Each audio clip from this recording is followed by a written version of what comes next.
हर हर महादेव। देवों का देव महादेव जी के चरण में प्रणाम करती हूँ, मेरा प्रणाम स्वीकार हो। माता गौरी पार्वती के चरण में प्रणाम करती हूँ, गणपति ललनवा के चरण में प्रणाम करती हूँ, मेरा प्रणाम स्वीकार हो। गुरु भाई बहना, मैं एक तीज व्रत की कथा सुनाने जा रही हूँ। इस कथा को पूरा सुनिए और रहस्य जानिए। आदि नहीं आदि सुनने में शिव गुरु का अपमान होती है, पूरा सुनने में ज्ञान होती है। इसलिए कथा को पूरा सुनिए और रहस्य जानिए। हर हर महादेव, घर घर महादेव। गुरु भाई बहना, एगो किसान थे और एगो किसान के पत्नी,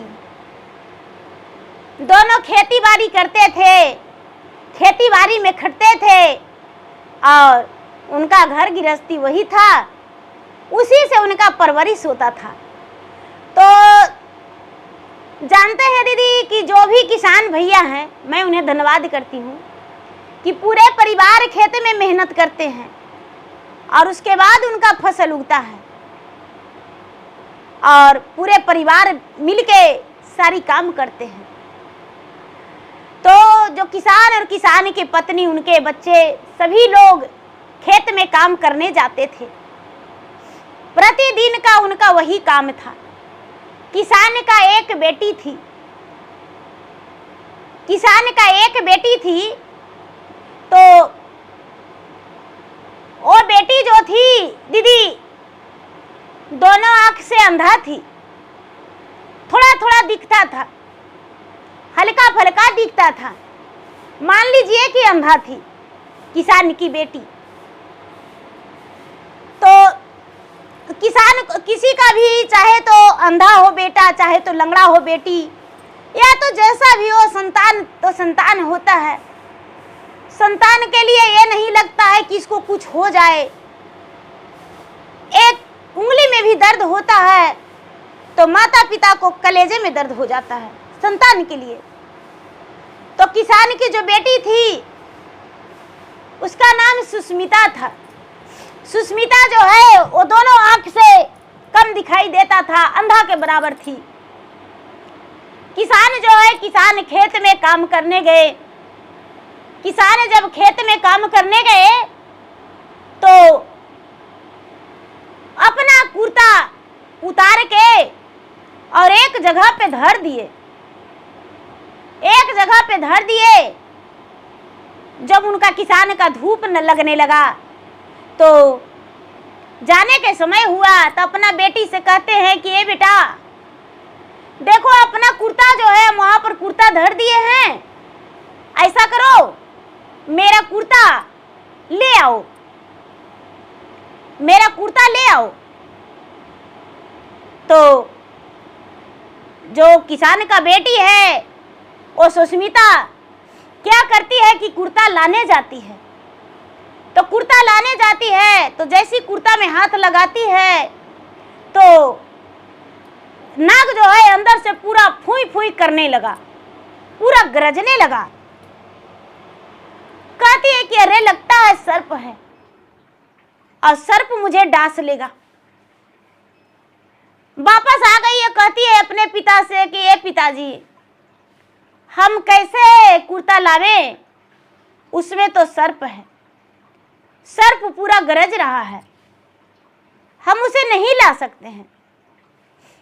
जो किसान है वो कहते हैं कि बेटी, एक ही तो मेरा कुर्ता था और उसमें भी सर्प लिपटा हुआ है, और तुम यदि कुर्ता नहीं ला के देगी तो हम पहनेंगे क्या।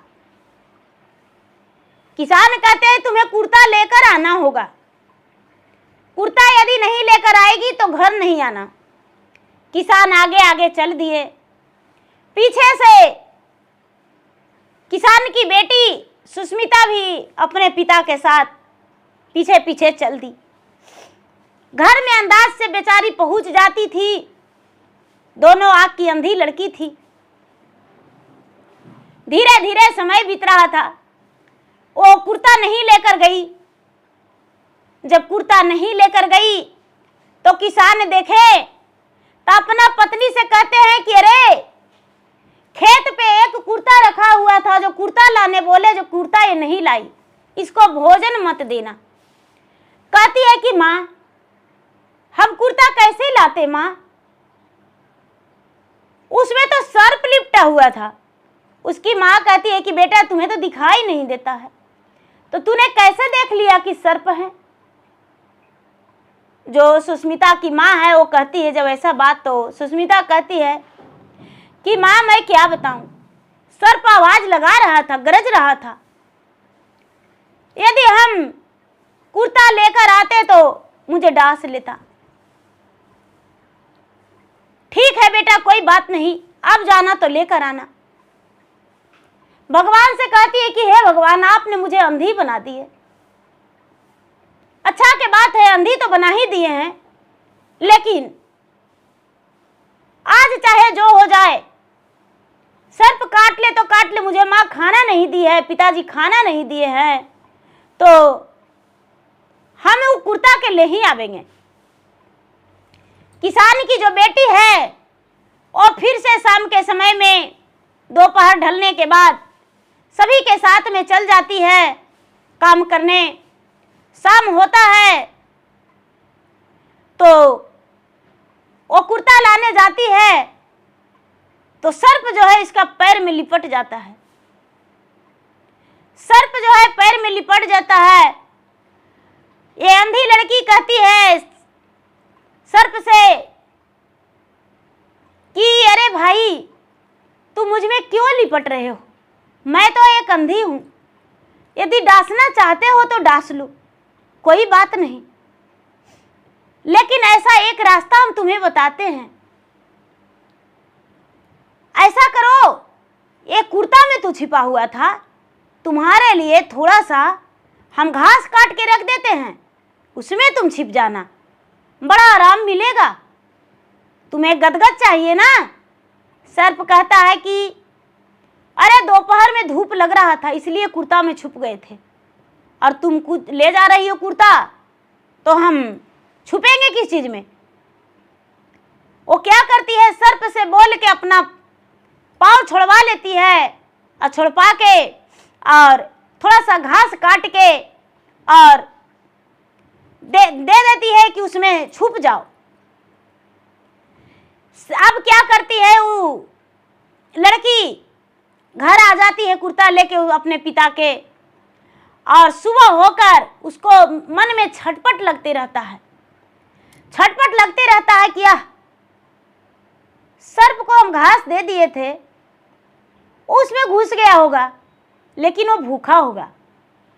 दूध कटोरी में ले जाती है और दूध ले जाके दे देती है उसको पीने के लिए, उसको पीने के लिए दे देती है। धीरे धीरे धीरे धीरे 2-4 महीना बीत जाता है। 2-4 महीना बीत जाता है तो सर्प कहता है कि पुत्री अरे तू क्या समझ के मुझे दूध पिलाती हो, क्या तुम्हें लालच है? ये अंधी लड़की कहती है कि देखिए मुझे कोई लालच नहीं है।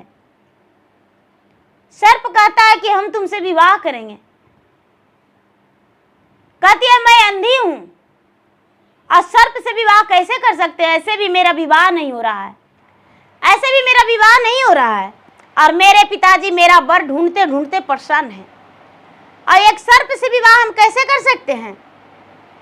हम सर्प से विवाह नहीं करेंगे।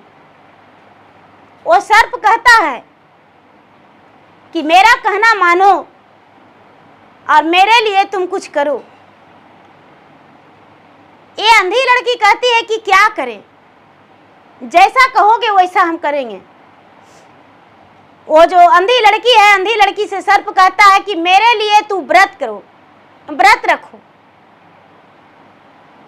मेरा जीवन दान मिल जाएगा, और तुम जो नेत्रहीन हो वो तुम्हारा नेत्र भी मिल जाएगा। कहती है कि कौन से व्रत करें जो आपका जीवन दान मिल जाएगा? तो हाँ, घर आती है वो अंधी लड़की तो देखती है कि दरवाजे पे एक ब्राह्मण बैठे हुए हैं। ब्राह्मण से पूछती है कि हे ब्राह्मण देवता, कौन सा ऐसा व्रत करे जो पति का लंबे आयु होगा और पति का जीवन दान मिल जाएगा? ब्राह्मण कहते हैं कि अरे तू तो बड़ी अच्छा सवाल की हो, सुहागन के लिए और कन्याकुमारी के लिए एक तीज व्रत तो है। जो तीज व्रत है, तीज व्रत अपने पति के लंबे आयु के लिए, उनकी रक्षा के लिए सुहागन करती है। कन्याकुमारी है जो अच्छे घर वर के लिए वो तीज व्रत रखती है। क्या बाबा हम तीज व्रत कर सकते हैं? तो हाँ, तुम तीज व्रत कर सकती हो। क्यों नहीं कर सकती हो तीज व्रत? तीज व्रत हर कन्याकुमारी, हर सुहागने का अधिकार है करना। वो क्या करती है कि जब भादो महीना आ जाता है तो तीज व्रत रखती है। तीज व्रत रखती है और सब कोई के मन में ध्यान आ रहा है कि भाई ये तो कुमार है, ये तीज का है की पूजा करते समय इसका सर्प का चेहरा मन में बार बार आ रहा है। सर्प का चेहरा बार बार आ रहा है। तीज व्रत करके अपना सब कोई किए, खाना खाए, उपवास तोड़े, दूसरा दिन ये भी तोड़ी। किसान की बेटी 1 साल की, 2 साल की, 3 साल की, जब तीसरा साल तीज व्रत की तो ये रोज जाती थी दूध पिलाने सर्प देवता के। ये दूध लेकर गई तो दूध जो सर्प था ये क्या कि थोड़ा सा चंदन रोड़ी लेके सर्प के लीलार पे लगा के और कहती है कि हाँ आपको तो बड़ी अच्छा लग रहा है, जानते हैं हम तीज व्रत किए थे। तो अच्छा किसके लिए की थी? तो आपके लिए किए थे, आपने बोले थे ना। दूध पी के और वो जो सर्प था वो सुंदर राजकुमार बन गया, सुंदर राजकुमार बन गया। ये जो बेचारी अंधी लड़की है उसको अखबारी में पकड़ के और कहते हैं कि भाई मैं एक श्रापित था, मैं एक श्रापित था। अपने माता के ओद्र से तो पुत्र जन्म लिया था, लेकिन मेरे पिताजी एक गर्भवती नागिन को विधवा कर दिए थे।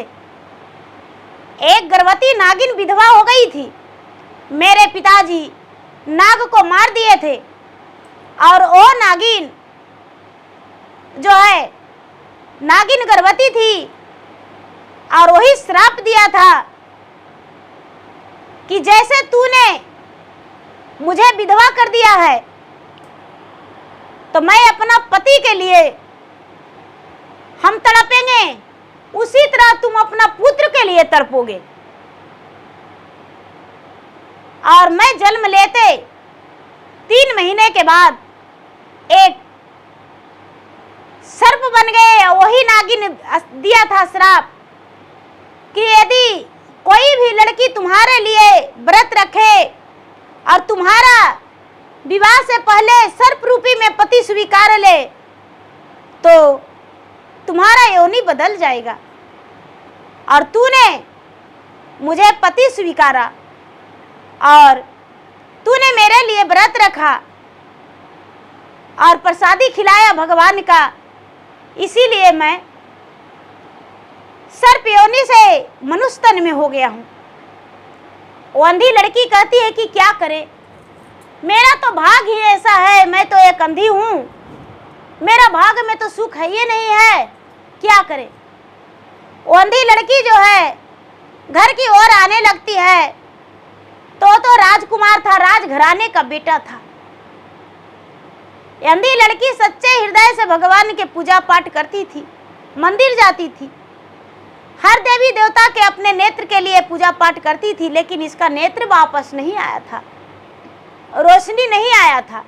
लेकिन कहीं भी रास्ता में भटकती थी नहीं। राजकुमार जो हैं, राजकुमार उस लड़की को अखबारी धर के अपना पति स्वीकार के और इसको घर आ गए। जो सर्प से राजकुमार बने इसको घर आ गए और घर आके इसको माता पिता से कहते हैं कि भाई आपका पुत्री बहुत मेरा सेवा की है, बहुत सेवा की है और हम इससे विवाह करना चाहते हैं। पूरा गांव का लोग जुट गए, इकट्ठा हो गए भाई कि अरे बाप रे, इतना सुंदर एगो राजा के बेटा है, और ये अंधी लड़की है उससे विवाह करने के लिए तैयार है काची के लालच में। अरे देखने में भी तो सुंदर नहीं है, फिर भी इसको से विवाह करने के लिए कैसा तैयार है। सब लोग यह अंधा है, सब लोग चकित कर रहे हैं। किसान कहते हैं कि भाई आप तो लगता है कि कोई राजघराने से हैं और राजा के बेटा हैं, और मेरा बेटी से विवाह कैसे कर सकते हैं अंधी से। कहते हैं कि देखिए, यदि अमीर घराना के रहती तो मुझे रोज दूध लेकर कटोरी में नहीं जाती, अवाक वाली रहती तो, लेकिन ये अंधी लड़की मेरे लिए रोज कटोरी में दूध लेके जाती थी। जो अखगर रहती और सुंदर रहती, बड़ा घराना के रहती, तो मेरे लिए, मेरा जीवन के सलामती के लिए व्रत नहीं रखती है, तीज व्रत रखी है। हरतालिका तीज व्रत 24 घंटा मेरे लिए उपवास रही है। कई वर्ष से तीज व्रत की है, तब मेरा मनुष्य तन जीवन मिला है और हम इससे विवाह करेंगे। किसान जो हैं, किसान तैयार हो गए, किसान तैयार हो गए और दोनों का विवाह कर दिए। जो राजकुमार है वो अंधी लड़की को लेकर अपने घर चला गया, अपने घर चला गया। उसके माता पिता जो हैं तो पहचान नहीं रहे हैं कि मेरा बेटा है। वो तो जानते थे कि मेरा बेटा जो है वो तो 3 महीना के था, सर्प बन गया है, उसे तो जंगल में छोड़ दिए हैं, कहाँ मर गया, हर गया, क्या हुआ क्या पता। सब लोग कहते हैं कि ए रानी साहब देखिए ना, आपको दरवाजा पर एगो बर वधू लगे हैं दुहारी। बेचारी रानी घर से निकली तो देखती है कि अरे मेरे दरवाजा पर बर वधू लगे हैं दुहारी, बर वधू लगे हैं दुहारी। भाई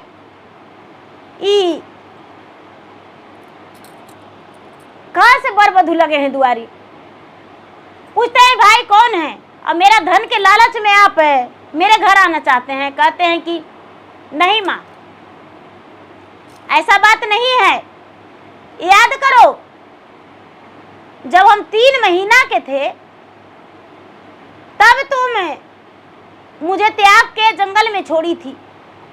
हम बहुत बार घर के चक्कर लगाए माँ, लेकिन तू मुझे स्वीकारी नहीं। बार बार सर्प सर्प कह के मुझे भगा देती थी। मैं वही तुम्हारा बेटा हूँ।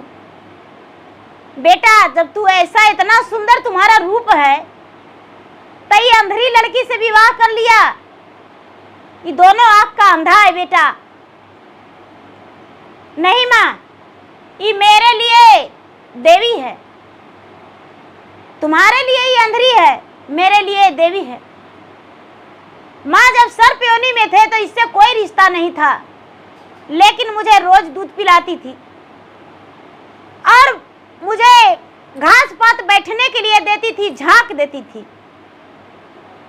और मेरे लिए माँ बड़ी कठिन तपस्या किया है, मेरे लिए हरतालिका तीज व्रत किया है, और इसी का किया धरा से मैं मनुष्य तन में मेरा तन बदला है। जो रानी है, रानी दोनों के अर्चन परछन करके और घर के अंदर ले गई, घर के अंदर ले गई, देवता देवी में गोड़ लगाई। 4-8 दिन बीता, 15 दिन बीता। जो राजकुमार है वो क्या करते हैं, अपना पत्नी को विदेश ले जाते हैं। उनके पास तो धन संपत्ति की कमी नहीं था, विदेश ले जाते हैं। विदेश ले जाके अपने पत्नी को आँख का ऑपरेशन करवाते हैं। जो अंधी लड़की है उसका आँख का ऑपरेशन करवाते हैं। ऑपरेशन करवा के और उसको आँख में लेंस लगवाते हैं। उनका पत्नी जो अंधी थी वो तो आँखों वाली हो गई, उनका तो टकर टकर रोशनी हो गया। और जब रोशनी हो गया तो उसका भाग ही किस्मत बदल गया।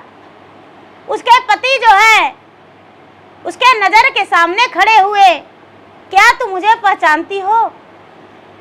हाँ भला, आपको कैसे नहीं पहचान सकते हैं नागराज मेरे। आप मेरे पति देव हैं। उनका ऑपरेशन करवा के और घर ले आए।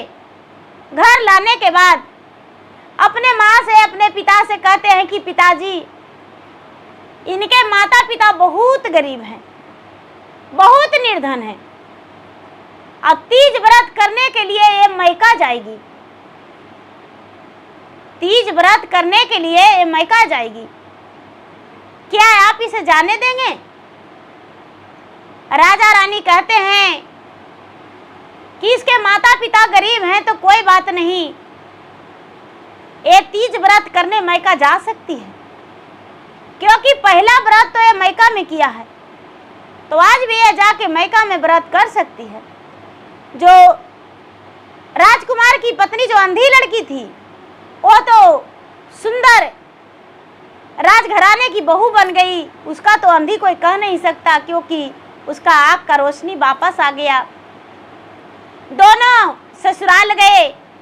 ससुराल गए तो वो अंधी लड़की डोली से और राजकुमार घोड़ा से जाके एक गरीब किसान के दरवाजे पर डोली लगा, और घोड़ा सब लोग देखकर कहने लगे कि अरे भाई, कौन आए हैं डोली से और घोड़ा से।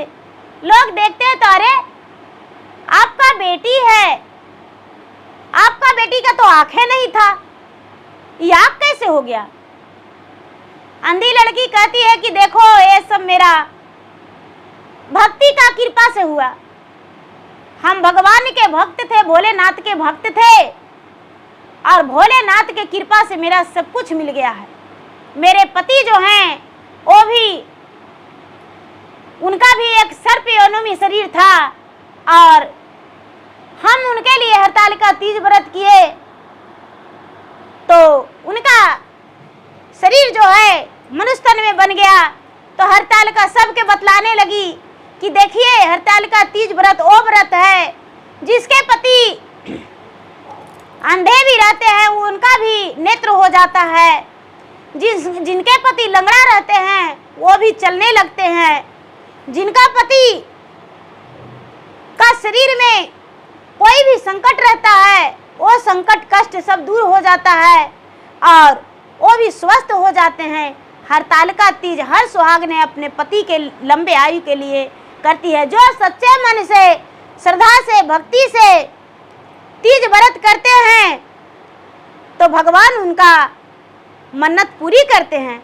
और हम भी भगवान के सच्चे मन से, हृदय से तीज व्रत किए तो मेरे पति जो हैं सर्प से मनुष्य योनि में हो गए, और हम यहाँ तीज व्रत करने आए हैं। सब लोग खुश हो गए, सब लोग खुश हो गए। ये क्या करती है, जो राजकुमार की पत्नी जो अंधी लड़की थी पहले, वो क्या करती है कि बहुत सारा फलहरियाँ लाके अपना सखी सहेली में दान करती है कि भाई, मैं आज आपके लिए बहुत सारा फलहरी लाया हूँ, बहुत सारा मिठाई लाया हूँ, आप लोग सब मिलके पूजा पाठ कीजिए, अपना पति को खिलाइए। कुछ रुपया पैसा भी ले जाती है और गरीबों में दान करती है, कुछ वस्त्र भी ले जाती है और गरीबों में दान करती है अपने पति के लंबे आयु के लिए। लोग उसे बहुत आशीर्वाद दिए और बहुत धन्यवाद किए, और उसके माता पिता भी बड़े खुश हो गए, बहुत खुश हो गए। माता पिता को भी खुशी मिला। माता पिता जब तीज व्रत हो गया तो किसान और किसान की पत्नी दोनों मिलके अपना बेटी को विदा किए। जो अंधी लड़की थी, राजकुमार की पत्नी, वो तो आँख वाली हो गई, अपने पति के साथ अपना ससुराल चल गई, और ससुराल में जाके अपने पति के साथ सुखी जीवन बिताने लगी। और उनका कोई भी तरह का कोई दुख नहीं, कोई कष्ट नहीं। हरतालिका तीज व्रत करने में क्या लाभ है, क्या फल है, जो हरतालिका तीज व्रत करते हैं उन्हें ही पता चलता है। सात गो कोठिया महादेव, सातों में पेहान, सातों में पेहान, हथवा डाली देखली महादेव एको में नायन, एको में नायन। आधा ना चढ़ाई महादेव पैसा खोजे गेली, पैसा खोजे गेली। ऐसने नागरिया महादेव पैसा वो ना मिलै, पैसा वो ना मिलै। चढ़लो या धनिया महादेव देलियो ठंडाई, देलियो ठंडाई। नाही गारा देखियो महादेव मैया से बाहिन, मैया से बाहिन। नाही घारा देखियो महादेव कुला परिवार, नाही घारा देखियो महादेव सहाना भंडार, सहाना भंडार। हमारा ऊ कटवा गौरा देवी मैया से बाहिन, मैया से बाहिन। तोहरो ऊ कटवो गौरा देवी कुला खाना दान, कुला खाना दान। तोहर नहीं हरवा गौरा देवी गेलियो में हल, गेलियो में हल। बैठे के मिललो गौरा देवी टूटा लिखा टोला, टूटा लिखा टोला। पानिया जे मिललो गौरी देवी फूटल लोटा मिलल, फूटल लोटा मिलल। खाई के मिललो गौरा देवी कोदो केरा भात, कोदो केरा भात। आउरो में मिललो गौरा देवी आकाटी के दाल, आकाटी के दाल। आकाटी के दालिया गौरा देवी ओ होया नून, ओ होया नून। भातवा पारे गौरा देवी लौआ ताराकारी, लौआ ताराकारी। खाना में नाही गौरी देवी नाही स्वाद, नाही स्वाद। तोहरी भौजैया गौरा देवी लाजे नाही बोलै, सर में नाही बोलै। सूते के मिललो गौरा देवी कोदो के पोवार, कोदो के पोवार। पूरी रातिया गौरा देवी नींदियो ना आवे, नींदियो ना आवे। हमारा ऊ कटवा गौरा देवी मैया से बाहिन, मैया से बाहिन। तोहरा ऊ कटवो गौरी देवी सातो खाना दान, सातो खाना दान। गुरु भाई बहना हम लोग थोड़ा सा यदि किसी बात के लिए आपस में पति पत्नी में अगर जो थोड़ा मोड़ा भी कर लेंगे तो लोग कहेंगे कि अरे दोनों आपसे में लड़ाई करता है। लेकिन देखिए भगवान भोलेनाथ भी है, वो भी कैसे अपना पत्नी में झगड़ा करते थे पार्वती से। पार्वती जो है कहते हैं कि देखिए महादेव जी आप तो पर्वत पहाड़ पर रहते हैं, लेकिन हम कैसे करके तीज के नहाई खाई था और घर में एको भुंजी भांग नहीं था। हम अंधन चढ़ा दिए और हम गांव टोला मोहल्ला में लाने गए चावल पैसा, लेकिन पैसों नहीं मिला और घर में नहीं धान है, नहीं चावल है, नहीं माँ है, नहीं बहन है। किसको हम कहें कि हमको ये चीज़ घटल है और हमको ला के दे दीजिए। तो देखिए शंकर भगवान के कितना कस के दुख लगा कि ये गौरी देवी हमको आप ऐसे कहिएगा ना, तो आपको हम मैके भी गए थे और जब मैके गए ना तो आपके यहाँ हमको बैठने का टूटल खटोला मिला और पैर धोने के लिए पानी मिला, वो फूटल लोटा। और उतने नहीं, जो खाने के लिए चावल मिला वो कोदो के भात था, अवकटी के दाल और लौकी के तरकारी, निमक वो नहीं था, खानवा में स्वाद नहीं था। कोदो के पवार सुते लगी मिला, रात भर खुरखुर किया, कान में आवाज खुरुर खुरुर बजा, नींद नहीं आया। का हमको उकट रहे हैं, आप मेरा सुन लीजिए।